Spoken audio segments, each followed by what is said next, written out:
We're coming on the air with the Congressional January 6th Committee getting exactly what it's been wanting tonight. Hundreds and hundreds of pages of documents from the Trump White House with new details coming in fast and furious about what could be in this record keeping, including draft speeches from January 6th from former President Trump and a whole lot more. We are live with all of it and with why some Republican politicians want election police forces to investigate widespread fraud, even though there's no evidence of widespread fraud.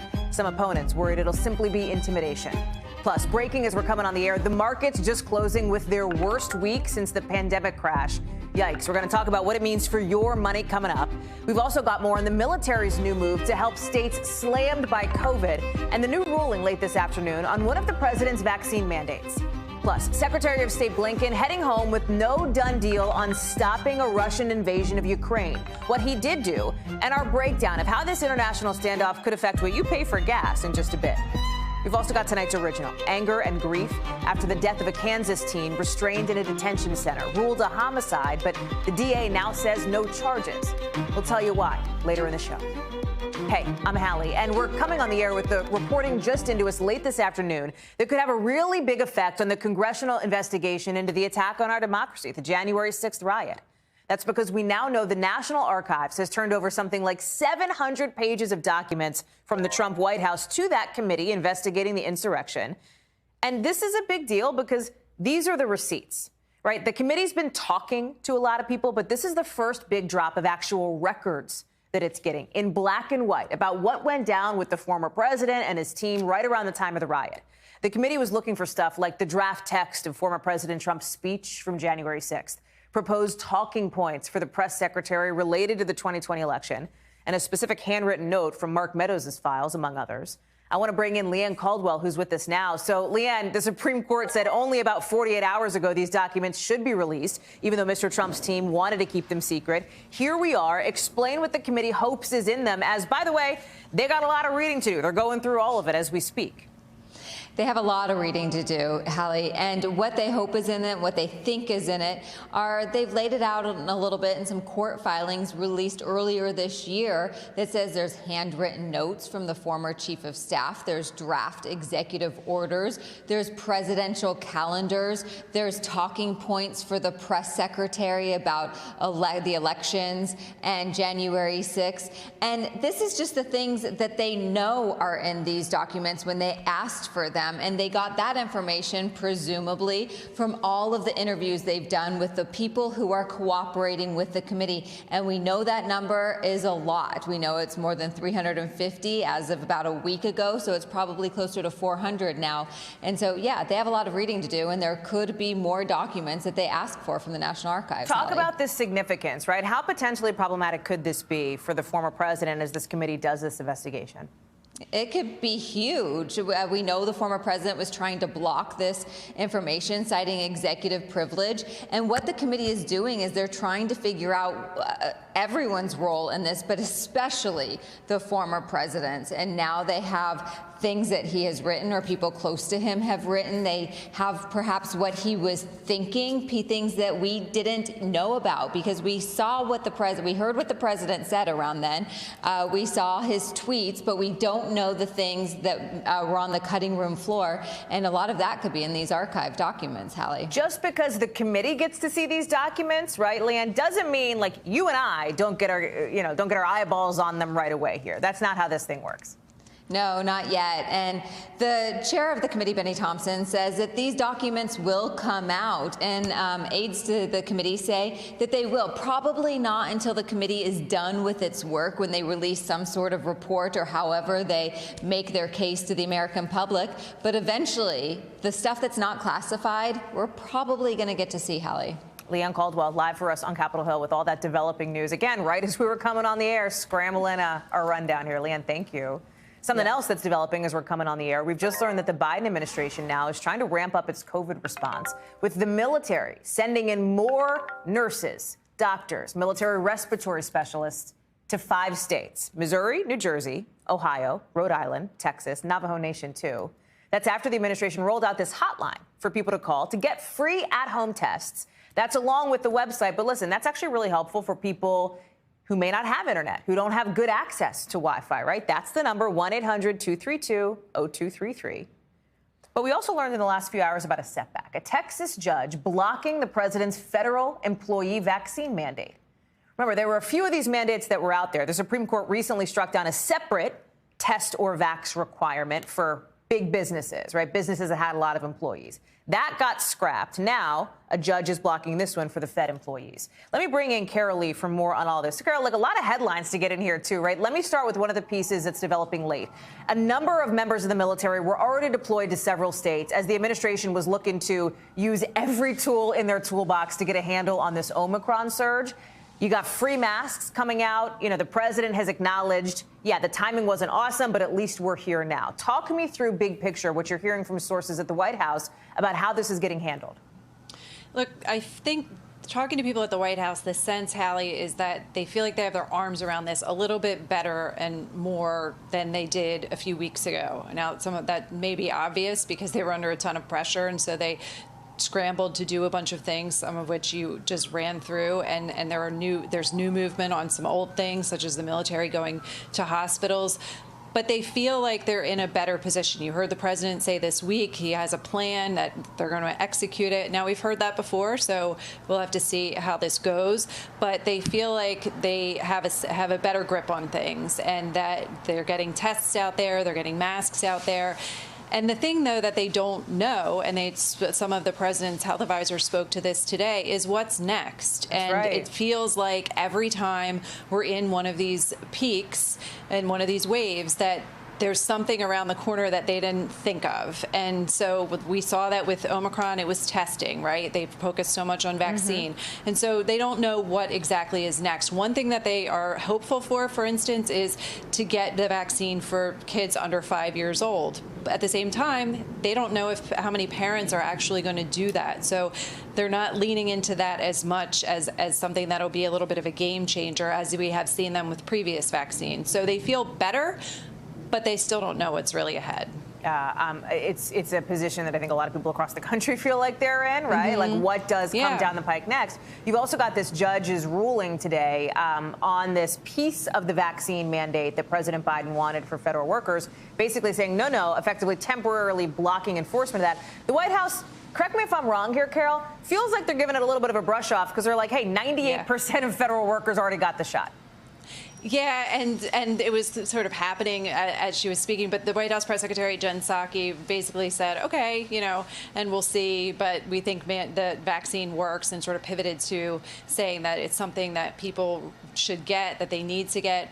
One interesting thing that came out of the administration they were talking about today is that there's this whole question about, Hallie, and you know this, about whether their definition of fully vaccinated is appropriate. That's right. Yeah. Should it include people who also had the booster? Like, should fully vaccinated mean 2 shots plus boosted, right? If you got Pfizer or Moderna, or 1-and-1 if you're a J&J. Right. And the idea is, if they're saying that people should get boosted, but they're saying that their numbers of fully vaccinated don't include people who are boosted, it kind of feels like funny math, right? And what they're saying now is they're going to phrase it differently. It's, are you up to date on your vaccine? So, for instance, if you got a flu vaccine last year, well, if you don't get one this year, then you're not up to date. So if you are eligible for a booster and you're not getting it, you're not up to date. So they're trying to shift this language so it's not so much about fully vaccinated, but up to date.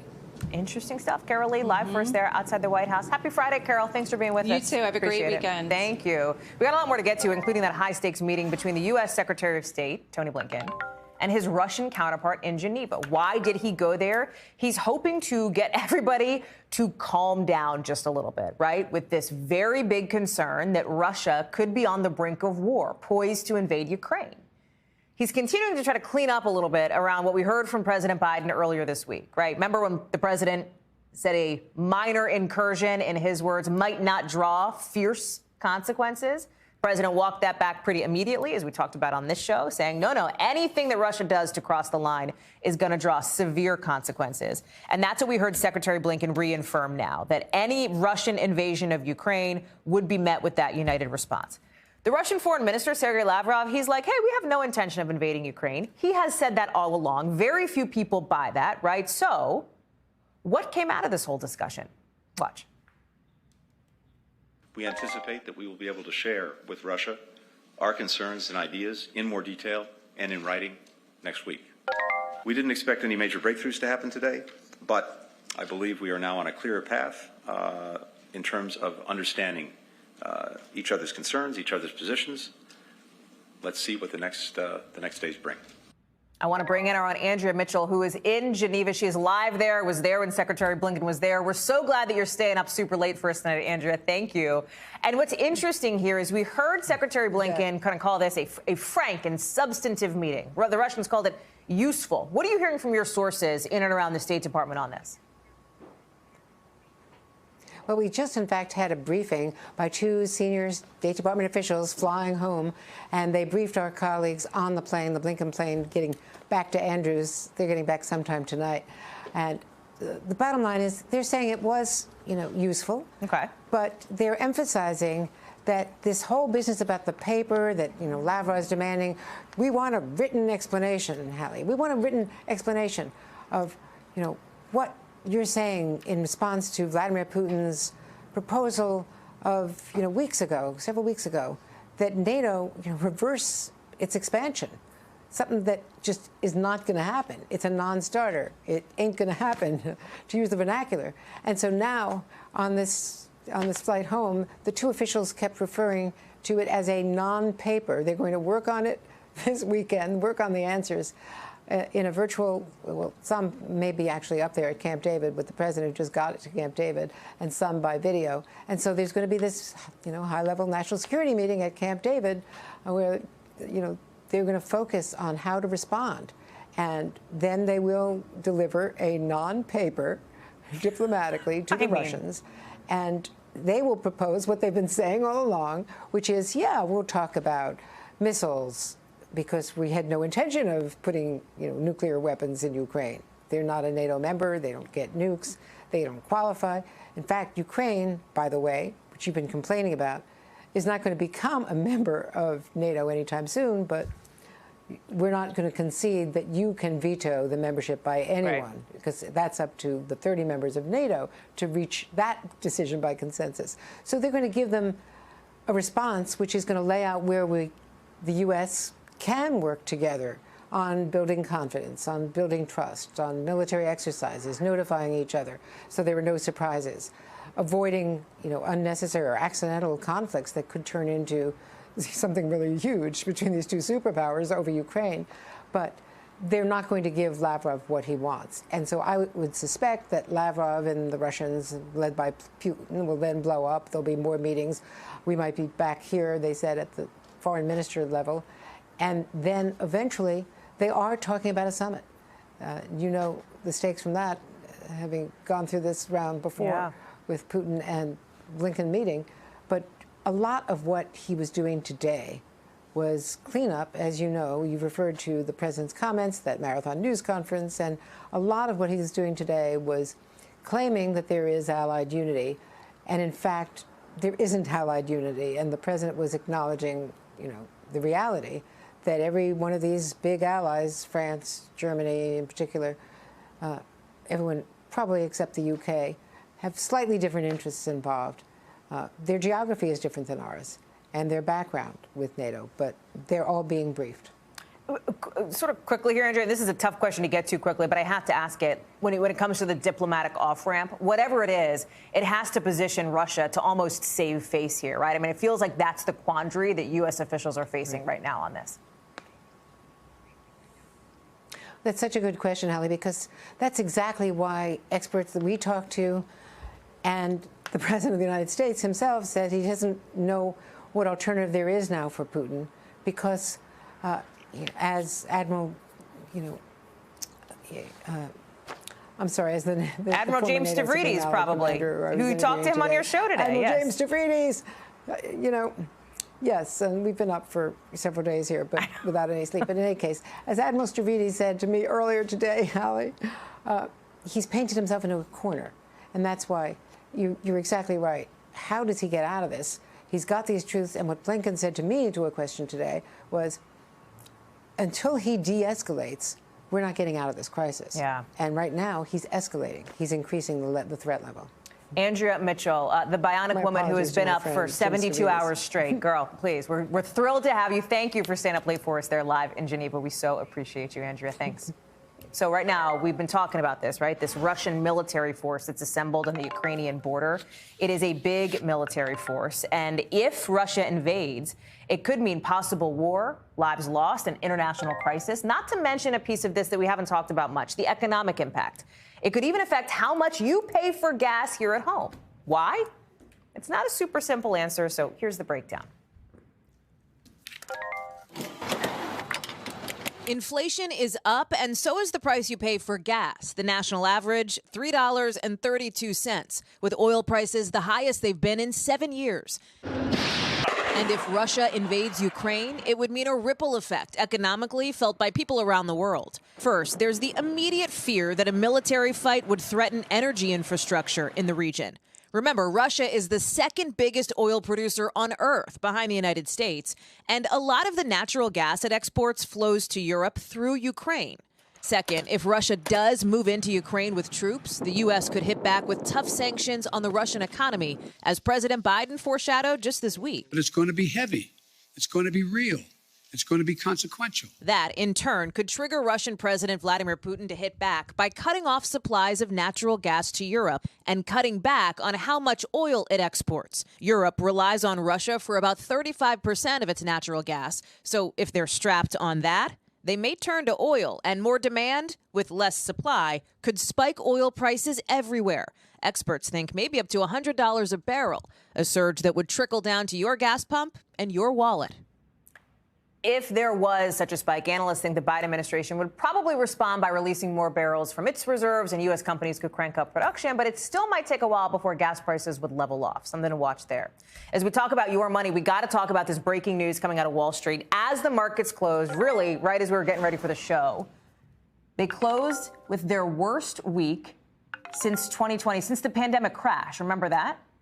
It's not great. Here's where things wound up today. The Dow was off something like 450 points, the S&P down 85, and the NASDAQ dropped more than 2%. Christina Parson-Levis joins us now to sort out what's going on. So, Christina, I'm so glad to have you here because I think people see this headline, right, which is everywhere at this point after the markets closed. Worst week since the pandemic crash. You're freaking out about your 401k or the money that you have in the market. Give us the reality check here. Well, the best thing is to never freak out, or else you shouldn't be investing your money at all, period, right? But in general, we have to think even just over the last 2 years, how high have stocks been climbing? It's just been this upwards trajectory that's a lot of people have talked about overvaluations and things just maybe coming back down to normal. But there's a lot that played in the market just as of late. You had technology stocks that were hit quite bad, Netflix being one of them, and that's because Netflix posted their earnings. Subscriber growth is starting to slow down. They've pretty much alluded to the fact that competition is ramping up and the competition stealing their market shares. So you saw Netflix shares down 22% today. Speaking of competition, Disney was the largest dragger on the Dow, and so Disney shares were down 7%. And it's all of tech, and not just tech. You had energy, financials, so many sectors were in the red today. And so the major concern right now is our central bank, the Federal Reserve. The Federal Reserve has alluded to, tighter monetary policy. They're not going to be buying as many bonds, and they're going to be increasing interest rates potentially for this year. And so why should you and I care about the central bank increasing interest rates? Well, if they increase interest rates, it makes it more expensive for other banks to borrow. And so those other banks that you and I deal with will start charging us more to borrow because it's the trickle-down effect. And so that means your mortgage rates will go higher, your credit cards will go higher. If you do the buy now, pay later, the rates on that will go higher. And so it does have this effect. And so just that concern, the concern that the Fed is going to react, has contributed to this massive sell-off that we are seeing now in 2022. Will there be a, opposite of a sell? Do you see the market rebounding, recovering as we learn more about what the Fed's going to do?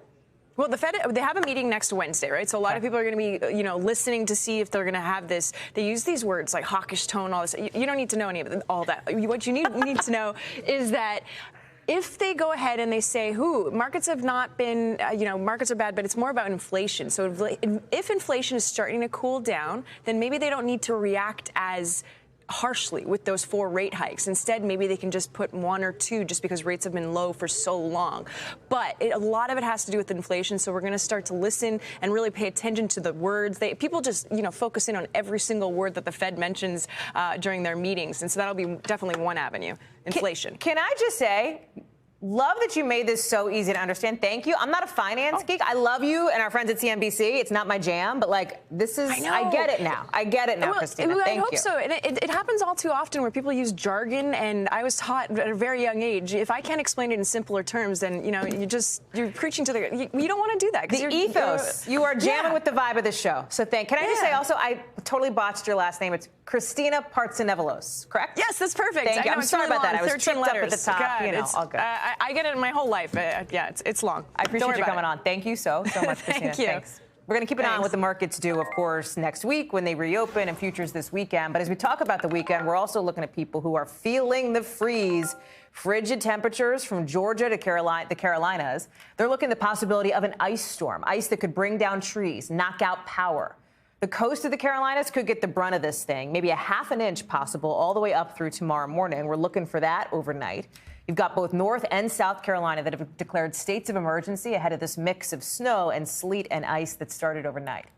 You saw this storm initially barrel through Arkansas during the middle of the afternoon rush today. This is what it looked like. Slippery, slidey, some accidents in the Fayetteville area. It comes as the eastern half of the U.S. is dealing with this Arctic chill that's going to last through the weekend. As you can see, temps 17 to 29 to 33 in the East Coast. Yikes. And thousands gathered in 20-degree weather for the annual March for Life in Washington. So coming up, could this be the last year they do it if the Supreme Court rules against Roe versus Wade later this year? We've got our Pete Williams on this story next.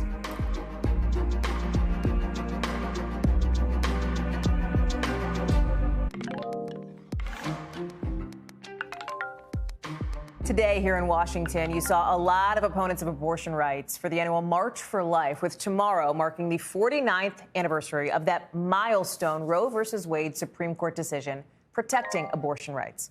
But now you have the former head of Planned Parenthood writing today in an op-ed, this could very well be the last anniversary of Roe. Why? Because the Supreme Court is expected to announce their decision by June on a case that could weaken that landmark ruling. I'm talking about the law in Mississippi that, if upheld by the court, would ban most abortions after 15 weeks. And remember that Texas law, which banned abortions after 6 weeks? Really controversial there. The Supreme Court yesterday rejected request number 2 to try to send that case back to federal court in Austin, which had blocked the restrictions. So for now, the law stays in place. Justice Sonia Sotomayor issuing a pretty scathing dissent, writing, "This case is a disaster for the rule of law and a grave disservice to women in Texas who have a right to control their own bodies." Joining me now is our justice correspondent, Pete Williams. Pete, one thing that you saw from the marchers at the March for Life today was this hope that the court is going to deliver what would likely be a fatal blow to Roe with this decision on the Mississippi case. Talk a little bit about how that might play out come this summer. Well, it's an important question because what the Mississippi law does, as you say, is a ban abortion after 15 weeks. Now, what Roe and the follow-on cases from the Supreme Court said is a state cannot ban abortion before the age of viability, which is somewhere around 24 or 25 weeks. So if the Supreme Court upholds the Mississippi ban at 15 weeks, well, that means the viability line is gone. And then a state could come forward and say, well, we want to ban it after 12 weeks. So the Supreme Court doesn't have to explicitly say we overturn Roe v. Wade. They could simply say we uphold a Mississippi law, and that really takes pretty much all the life out of Roe. It would leave a right to abortion. And what the court might say is, well, since 90% of abortions are performed before 15 weeks anyway, we're still leaving a good deal of the constitutional right of access to abortion intact. That's one possibility of the outcome here. If that is the outcome, right, like let's say that is how the court handles this and upholds the Mississippi law, what is the domino effect that would have in states other than Mississippi, right, other states across the country? Right. So two things about that. Number one, the Supreme Court wouldn't be, even if they strike down Roe, even if they say, you know, that Roe is gone, that doesn't make abortion illegal. It doesn't say states have to ban it. It simply says states can ban it if they want to. It would be up to individual states. And the states would divide. A lot of states in the South, for example, would ban it. There are a lot of these laws that are in place, so-called spring laws, that would go into effect as soon as the Supreme Court ruled that way.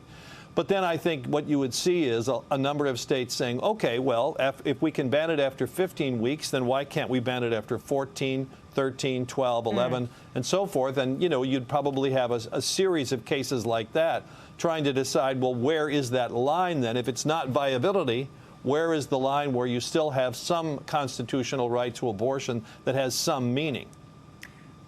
I think it's worth noting some of the polling around the issue of abortion, right? Because there's a number of numbers, if you will, a number of snapshots looking at where Americans are on this. For example, Gallup found that the majority of Americans support abortion rights. 32% say it should be legal under any circumstances, and nearly half say it should be legal under certain circumstances. But as we know, Pete, the court of public opinion is very different from the highest court in the land, right? If you're reading the tea leaves from the Supreme Court justices here, and I know that that's an impossible task, and I know that you don't have a crystal ball or else you'd be a lottery winner, but how do you think they're going to rule here? Well, what we base it on, of course, is what they said during oral argument. I mean, that, plus the way they've handled the Texas case, allowing SB 8, the Texas law that in effect bans abortion after 6 weeks because of this weird way that it is enforced, it's pretty clear that the Supreme Court is going to somehow uphold the Mississippi law, whether they strike down Roe altogether or whether they simply say a state can ban abortion after 15 weeks and the old viability standard goes away. That seemed pretty clear from the argument. Now, of course, it's going to be months. What's happening in the Supreme Court right now is they've already voted on this case. They did so right after the case was argued in early December. Now they're trading the majority and dissenting opinions, and sometimes votes switch. But based on the way it was stated during oral argument, it seems pretty clear that the Mississippi law is going to be upheld. Pete Williams, live for us there with that news out of our Washington bureau. Pete, thank you. Coming up in the show, an update in the case of Gabby Petito. The FBI confirming how she died and her boyfriend admitting fault in a notebook. We've got the new details on that coming up in the 5 Things. And while lawmakers scramble in Washington to get something done on voting rights, at the state level, there are calls in some for an election police force, including down in Georgia. We've got Blaine Alexander in Atlanta for us with details on what that would actually look like and what it would mean for voters.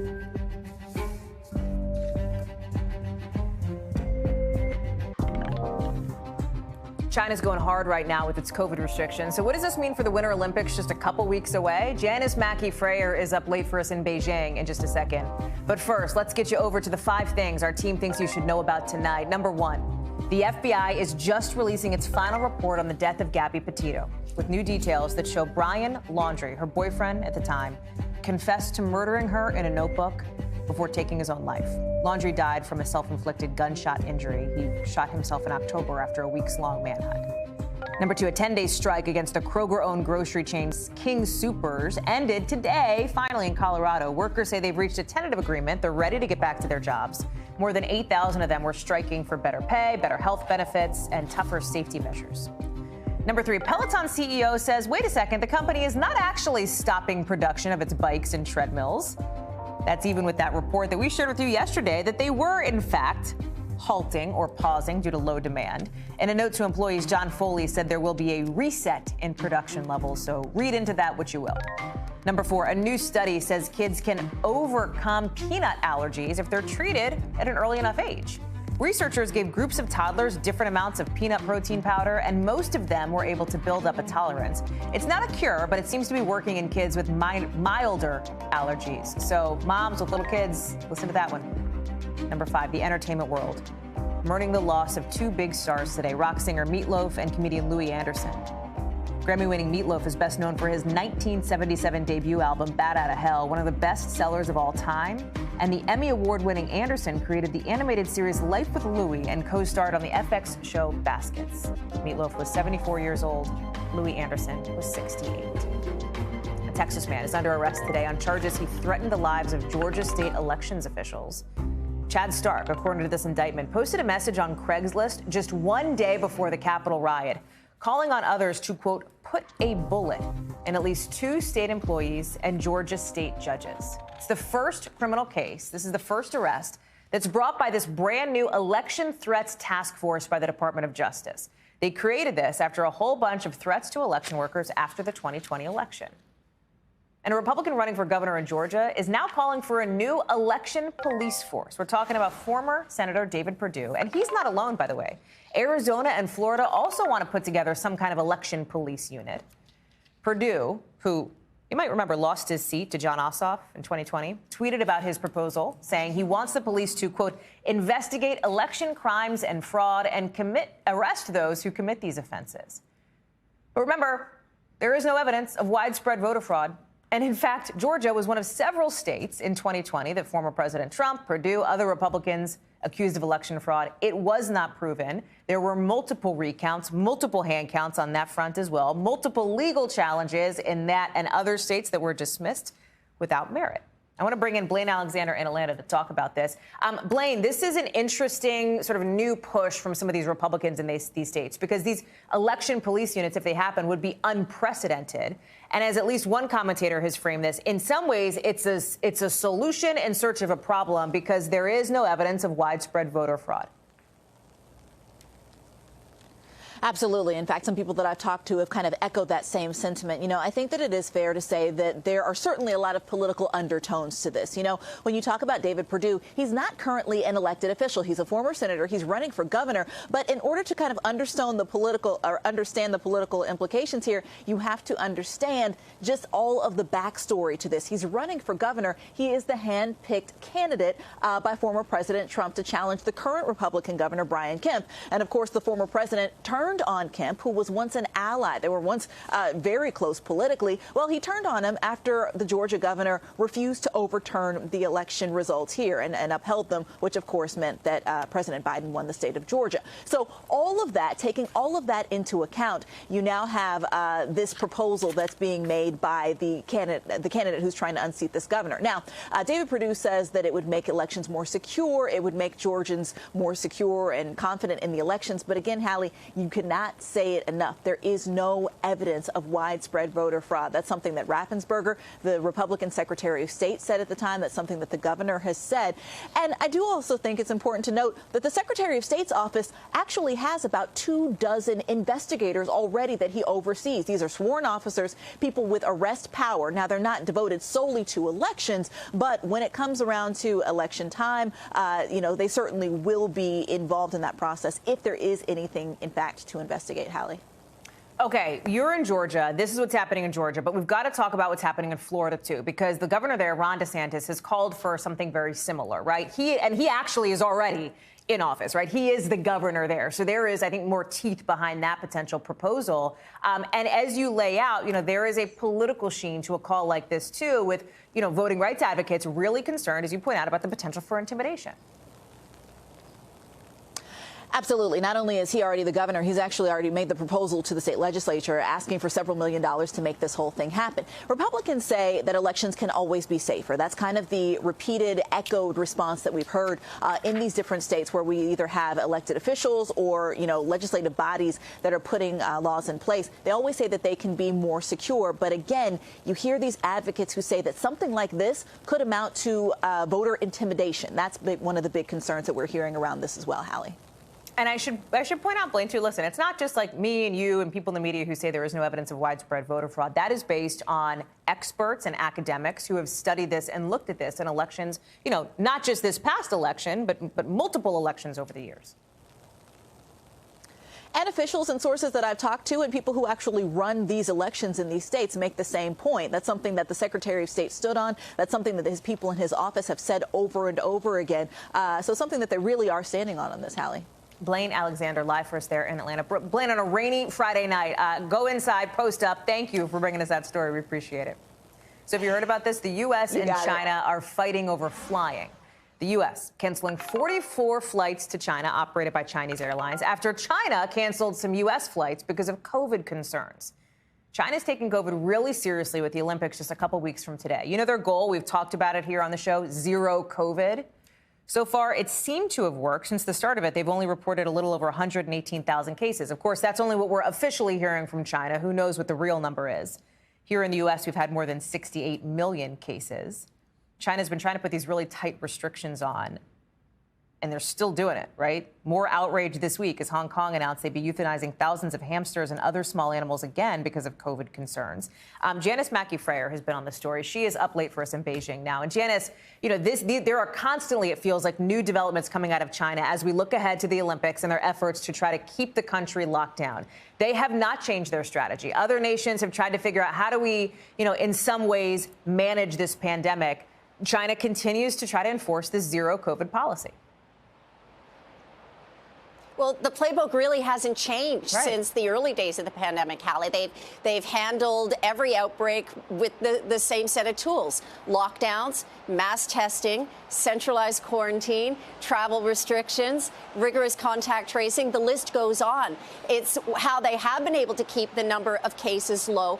But so many people say this has come at a cost. What has happened over the past couple of weeks is that we've had the emergence of the Omicron variant in China. You take a city like Tianjin, where there were a handful of cases, 15 million people living there.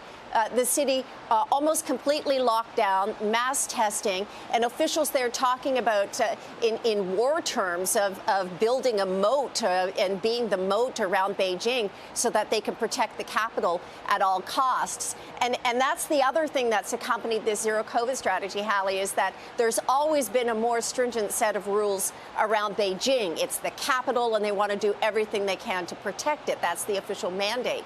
But you add a Winter Olympics to this zero COVID strategy, and you begin to understand that not only is there this Olympic bubble that thousands of athletes and officials are coming into, but Beijing is already a bubble of its own.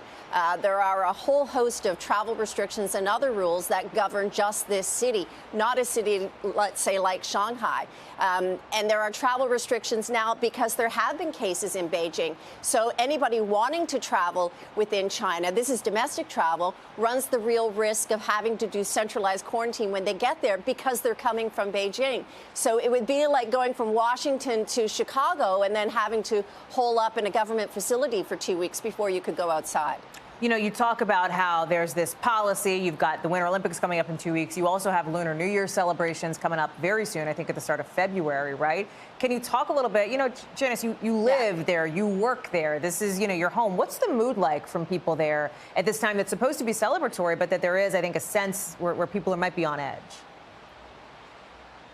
Well, and that's the thing, Hallie. It's, you know, you think about a city hosting an Olympics, and there are a lot of challenges facing these particular games, but you have a certain expectation of there being a vibe, of there being some sort of atmosphere. But because of these bubbles that now exist around the Olympics, most people here aren't going to get the chance to see it, to experience, to see an athlete, or to have any of that sort of spirit that's supposed to come with the games. But this is also coming at a time when this is when people travel. They want to go to their hometowns. This is usually the one time in a year when most migrant workers are able to go back to their hometowns to see family they've been separated from and to be able to celebrate the New Year holiday. New Year's Eve is on the 31st of January. New Year's Day is on the 1st. And the government has been telling people for weeks that they are discouraged from doing any travel. And in some cases, it's become official mandate where people, because they're living in cities or in areas where there have been cases, they technically aren't allowed to travel.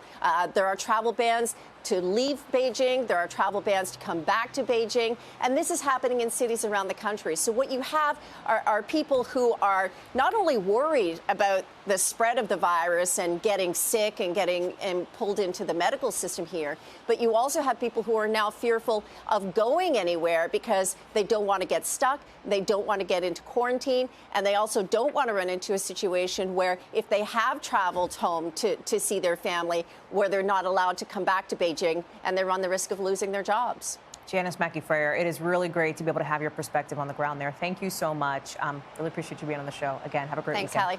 Coming up, that FBI raid on Congressman Henry Cuellar's home and office earlier this week, well, seems like it has something to do with the country of Azerbaijan. We'll try to connect those dots for you in the local. And a Kansas district attorney is not going to be able to file charges after a teen died in law enforcement custody, police custody. Why not? Because of the state's Stand Your Ground law. Maura Barrett has more on this controversy in tonight's Original.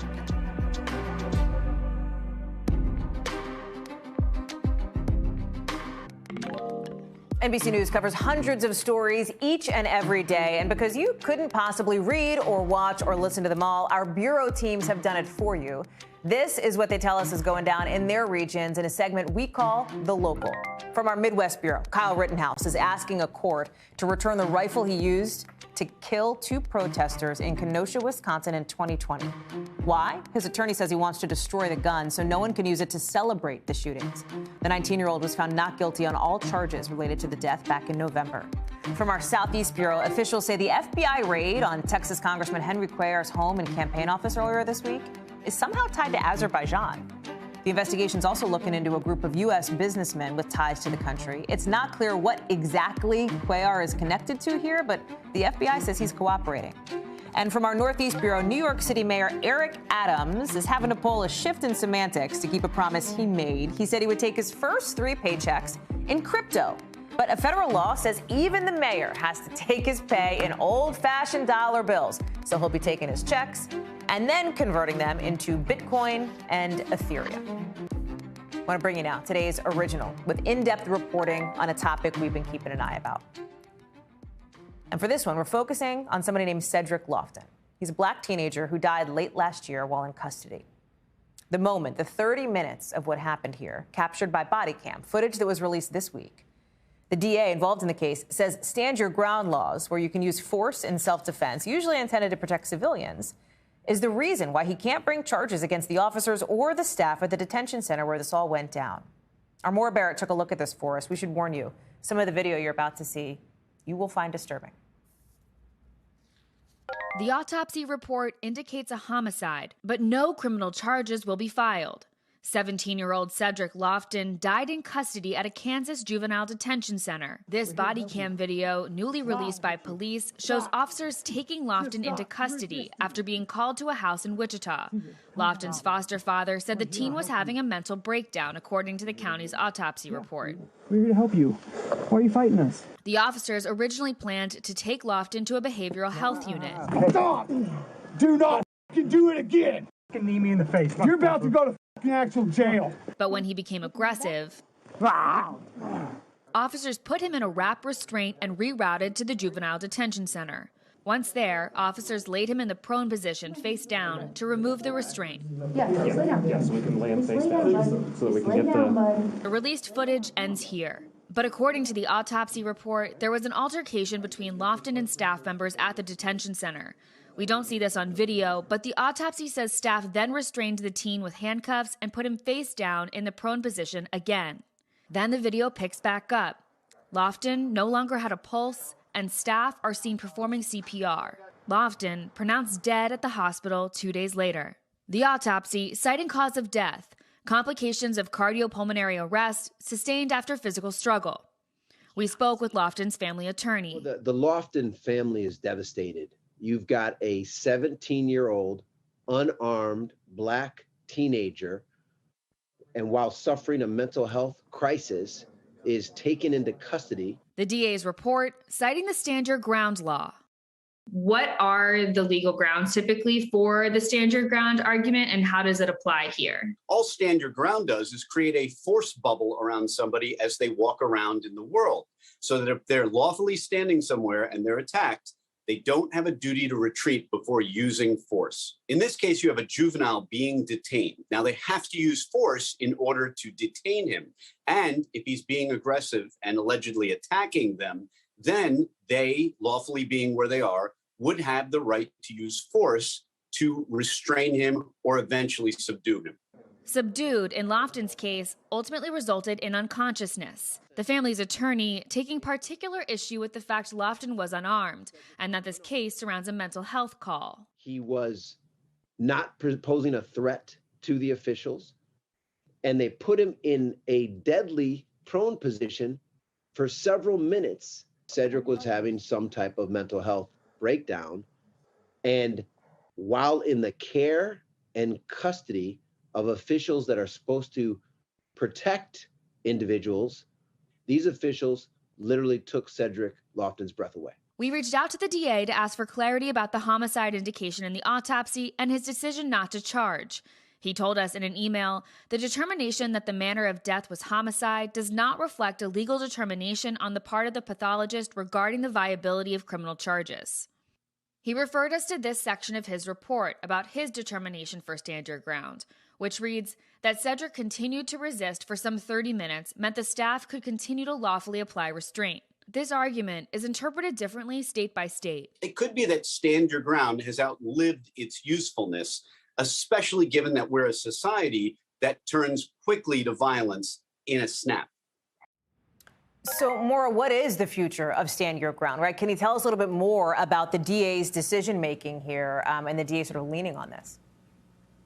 Well, Hallie, first off, I'm definitely not a lawyer, right? I'm a journalist, and thank goodness we've got Danny Savalas in these situations. But unfortunately, we've covered a lot of these cases in the last couple of years. And in our reporting, basically, stand your ground is something that varies state by state, but it does exist in a lot of states across the country. If you look at this map that we've got, and there is precedent in Florida, for example, with Trayvon Martin, or in Oklahoma, where this is a very strong argument. And so that's why the DA is leaning on it, because in Kansas, in fact, it's actually one of the strongest states in which stand your ground can be used. And so when you're evaluating use of force with police officers or officials like we're seeing in this juvenile detention center, whether it goes down to state law versus police policies are the big things that are going to be evaluated. But at the end of the day, if the DA has a strong case like he does in Kansas, that's probably why he's leaning on it. And now I want to take the next point. The big part of the story is around mental health, right, Hallie? And something that I found interesting in our reporting, the Treatment Advocacy Center found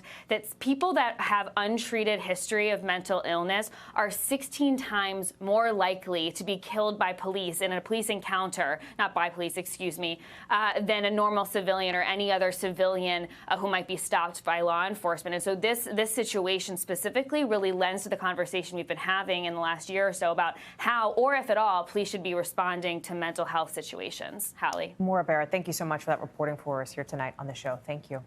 Coming up, you may have seen that now viral Adele video where she tearfully tells fans she had to postpone her Las Vegas residency. Why? COVID concerns. We'll talk more about what she's saying about it and how the pandemic is affecting the entertainment industry writ large. It's a big deal.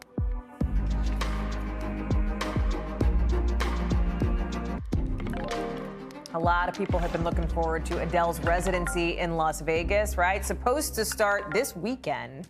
But guess what? It's not happening. Why? Complications because of COVID. In that video that you're about to see a little bit more of here, she announced she's postponing all the weekends with Adele dates because of these problems. Take a watch. We've run out of time, and I'm so upset, and I'm really embarrassed, and I'm so sorry to everyone that's travelled again. I'm really, really sorry. Take a look at some of the reaction that was out there online. Some fans are not exactly going easy on her with such short notice. A lot of them were about to or had already made the trip to Las Vegas. And it really speaks more broadly to the effect that COVID is having on the entertainment industry overall. Adele is one of, she's not alone, right? She's not the only artist who had to stop shows or cancel them because of pandemic-related concerns. You had one industry expert telling CNN last-minute changes like this could be the new norm. I want to bring in Darren Carr, People TV's reality check host, who is here to talk more about this. Darren, it is so good to have you on the show. Thank you, thank you, thank you. Let me start sort of small picture with Adele and then get big picture with the industry. She's saying in this video her team's been up against so much, they ran out of time. She said something like, we've been up for 30 hours, like awake trying to figure this out. But it's not like this residency popped up last week, right? This has been in the works for months. Can you explain why it needed to be such a last-minute announcement? Well, to be fair, that is true. I mean, I think a lot of people are arguing why on the way there did she have to cancel it. However, if I know anything about Adele, she is loyal to her fans. Yeah. She loves her fans. And I imagine she was doing everything that she possibly could to make sure the show happened. Unfortunately, I believe her. She ran out of time. I'm sure a number of people on her staff got caught with COVID. There were supply chain issues that were affecting her production. And I think she was just holding out hope, trying to do everything in her power to make it work. And unfortunately, Time was against her with this, and she had to disappoint so many people. You can tell how agonizing this is for her, Darren. Like, can I be honest? Did I watch the video last night when it came out? Yes, I'm a huge Adele fan. My partner and I talked about it, you know, and she's like, she's in pain. I mean, you can really, and I don't, it doesn't seem like an act, right? She's somebody who's known for being pretty genuine, right? And being pretty out there and honest about issues that she's going through. And boy, like, you could feel it, you know?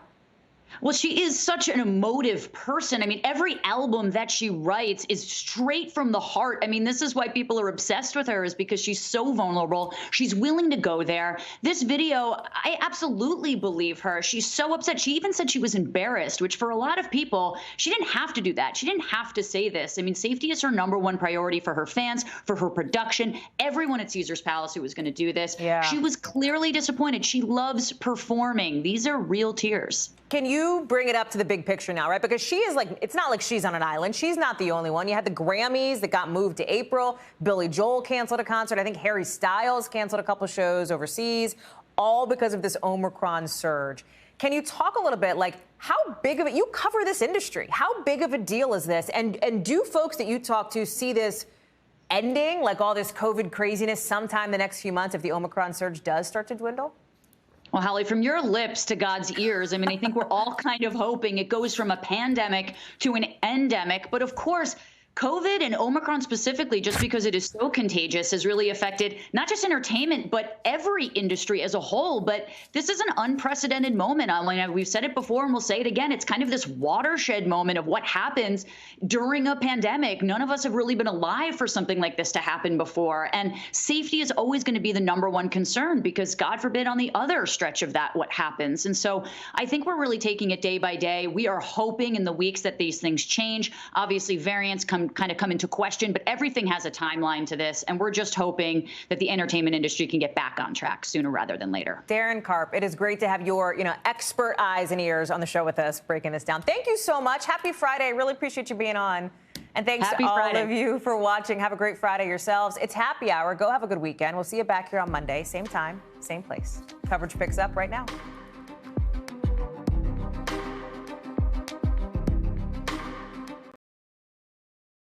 Thanks for watching our YouTube channel. Follow today's top stories and breaking news by downloading the NBC News app.